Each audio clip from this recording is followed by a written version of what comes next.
వారిలో దైవ భక్తితో పాటు దేశభక్తి కనిపించింది. వాసవి మాతాకి జై నినాదంతో పాటు భారత్ మాతాకి జై అనే నినాదం ప్రతిధ్వనించింది. వీర సైనిక వందనం నీ వెనుకే మేమందరం అని నినాదిస్తూ వారు భారత సైనికులకు సంఘీభావం ప్రకటించారు.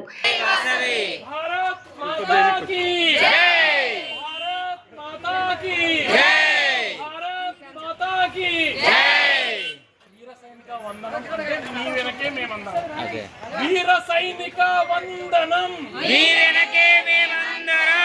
పీజాదిగూడ కార్పొరేషన్ పరిధిలోని పర్వతాపూర్ ఆర్య వైశ్య సంఘం ఆధ్వర్యంలో బుధవారం వాసవిమాత జయంతి సందర్భంగా పీజాదిగూడ ప్రధాన రహదారులపై ర్యాలీ నిర్వహించారు.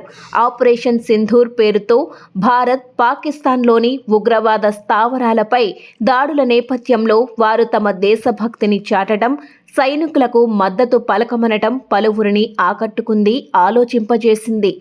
శోభయాత్రకు ముందు సాయిప్రియ కాలనీలోని సంఘ కార్యాలయంలో కన్యకా పరమేశ్వరి మాత జయంతి సందర్భంగా ప్రత్యేక పూజలు, కుంకుమార్చన నిర్వహించారు. ఈ సందర్భంగా డాక్టర్ వినీల ఉచిత దంత పరీక్ష శిబిరం నిర్వహించారు. వారిని సంఘం ప్రతినిధులు సన్మానించారు. ఇటీవల వెలువడిన ఇంటర్ పరీక్షలలో 993 మార్కులతో రాష్ట్ర ర్యాంకు సాధించిన పుట్టా భువనేశ్వరిని సంఘం ప్రతినిధులు సత్కరించి అభినందనలు తెలిపారు. దేశ పౌరులందరూ సైన్యానికి అండగా ఉన్నారనే సందేశాన్ని చాటేందుకే ర్యాలీ ద్వారా ప్రయత్నించామని సంఘ ప్రతినిధులు తెలిపారు.